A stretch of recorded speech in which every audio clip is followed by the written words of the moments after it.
Hello everybody, this is Zelda Maniac 1994 and welcome back to Twilight Princess HD TPM True Pain Mode.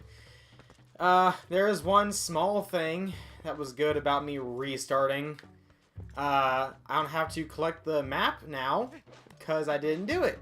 Let's just talk to the old dude and get our key shard. We only need 2 more. And now we can completely avoid getting the dungeon map. And I now know where the heart... See, that's the other problem, is that heart pieces, back in my day, with Ocarina of Time, pretty much, heart pieces weren't located inside treasure chests, inside dungeons. They were in, like, mini games and stuff. Or outside stuff, and they'd be in treasure chests sometimes, but they wouldn't be in dungeons. So like, I don't know. I mean, it's not that I'm not used to it, because I played Twilight Princess quite a bit. But the aggravating thing is that it doesn't. The heart pieces aren't as out of the way as you'd expect them to be, because like in that instance where I got the piece of heart, I thought it was a small key. I didn't understand that it wasn't, obviously. And that misunderstanding caused a lot of problems. Where's my objective? Oh, over there, okay. Wait, how do I get over there? Okay, I see. Anyways, it's just very strange to me that heart pieces would be inside treasure chests that aren't as out of the way as you'd expect them to be. It's just very strange to me. I mean, I'm avoiding looking at a guide just because... The only reason I'm not looking at a guide, honestly, is because it's a bit more time-consuming than what it's worth. I know these dungeons fairly well, so I wouldn't be looking at the guide for like help on getting through these dungeons, even with like one of the last dungeons in the game, which I don't want to spoil for anyone who hasn't played this game or anything. It's a very interesting temple. Am I going the wrong way? I'm going the wrong way. This is aggravating. The Grand Mines are... honestly, they're probably my least favorite dungeon slash temple slash whatever you want to call it. Because even though the gimmick is kind of cool, Link just walks so slow. He is so slow in walking, it's kind of silly. With how slow he is. And because he can't roll while, you know, hanging upside down because, you know, you're magnetized, traversing any surface that is magnetized is slow. Again, the gimmick is really cool. I really like it. I wish they would have used it more. But I guess in context it would only make sense for this dungeon. Wait, can we land on the fire? No. I was close. Anyways, I don't know why I want to do that because I might end up losing my life. Anyways. Yeah, yeesh. Check out my Twitter account if you want to see me complaining about stuff. It's in the description. I don't know why I decided to plug that. But I tweeted out, like, as I was trying to make up my lost ground, about how this is my least favorite dungeon in Twilight Princess. Which, I mean, honestly, that might change when I get to the water temple, but this is... traversing this place without the bow and arrow just becomes incredibly tedious. Like, just having to restart takes so long. Because as soon as you die, you are warped back to the first room, and, like... Was I walk? Okay, I was. Wait, I forgot what I was saying. It takes back to the first room, and if you don't have a bow and arrow, it just...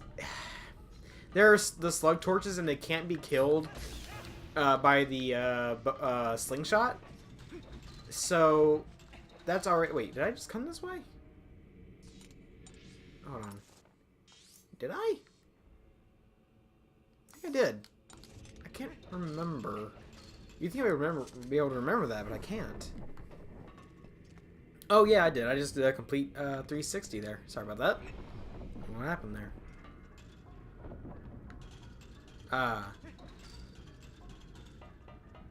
Or would it be a 180? Okay, I need to focus. Let's activate this, which will activate the magnetized rotating platform. Okay. I gotta get my bearings on this. I don't think this dungeon is particularly long. I guess in comparison to the Forest Temple, which is kind of strange considering it's the second dungeon. And usually as the dungeons progress, they become longer and longer. That's the natural progression of things. That's not always the case, but that's usually what happens. Come here. Haha, you missed. Gotcha. Wow, that wasn't bad, actually. That's pretty good. Okay, now it's gonna rotate over here to grab me. Oh boy. Another annoying thing about when you're being magnetized is that you can't use any items aside from your sword when you're on it. So you can't use any long-range items to kill things from far away. Which, I don't know why they wouldn't allow you to do that. I mean, it's not like the slingshot is magnetized, so it would just immediately, you know, draw your hand up. It doesn't make any sense, honestly. Where am I going? I'm confused. I'm lost. Oh, there's a door here. Maybe I should pay more attention to my environment instead of complaining. We got Tektites. I can't remember if you can kill them or not. Oh boy. Come here. Ah, Tektites, the cheatingest of enemies. I don't like how death is handled in this game, now that dying means a lot more. Because it warps you, I think... Yeah, if you die, it teleports you immediately to the beginning floor.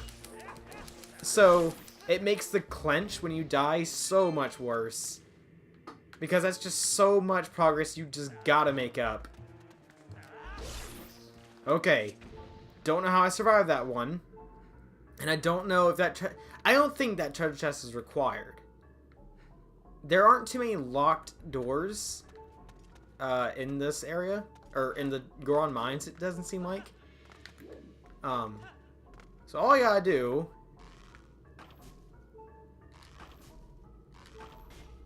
Why? Why does that not work? The slingshot is just so... As soon as you get through the Forest Temple, the fairy slingshot... Or not fairy slingshot. The slingshot is just so useless.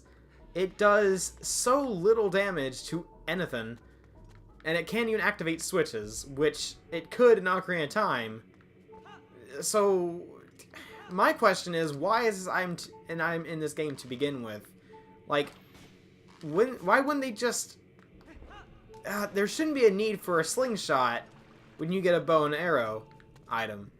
Like, I think it's still somewhat useful in Skyward Sword, but it is not at all in Twilight Princess as soon as you get to the Goron Mines. Like, it is good for maybe slightly stunning the opponent, and that's about it.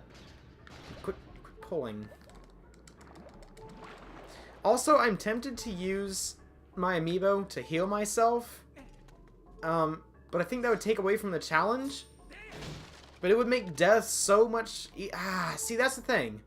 It would alleviate the problems of death a little bit. Because when I'm this low on health, I can't get anything back, of course. I have to survive... you know, with what I have. Oh, man. Whew. I will say, in this game, if you ignore the tools that it will give to you, oh, it will be so inconvenient for you. Like, the fact that I missed one of those items in the jar, the thing that was sticking its head out, that's Uka. And Uka is a very useful tool. It allows you to teleport outside of the temple or dungeon you're in. And, like, it'll leave Uka there as, I guess, a waypoint. So you can immediately warp back to that same room you teleported out of. I don't know how to explain it for it to make sense, because it doesn't really sound like I'm making any sense right now explaining it. It's just a very useful item. Let's just put it like that. It's very useful for getting back to places. So it's like ignoring that, ignoring heart containers, ignoring a shield. it's just all very inconvenient. No! Woo-hoo-hoo-hoo. Oh, great. We got freaking BeamOS over here. Yeah, these are BeamOS and Twilight Princess. They aren't...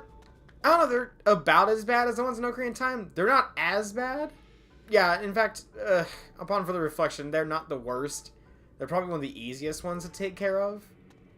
They're kind of tough in the Wind Waker, and they're annoying in Skyward Sword. But these guys are nothing as soon as you get the bow and arrow. Which, I mean, I can't remember when you get it in this game. I mean, I know where you get it, but I can't remember how far away from it I am right now. Because it'd be so useful right about now. But we gotta lower this. Okay. We need a key. Where would it be? Oh, is it inside that big treasure chest underwater in the last... No, it's over there. That better be it. If that's not the small key, and it's like a heart container or a stamp, I'm gonna throw my controller out of frustration. I mean, like, you shouldn't have heart containers inside treasure chests like this in dungeons. I don't think there's not much point to saving right here, but I'm gonna do it anyway. Just because I don't want to repeat some of that gathering of items that I got, or didn't get, technically. Oh, my goodness.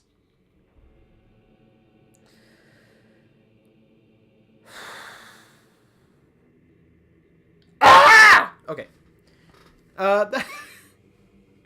That's gonna...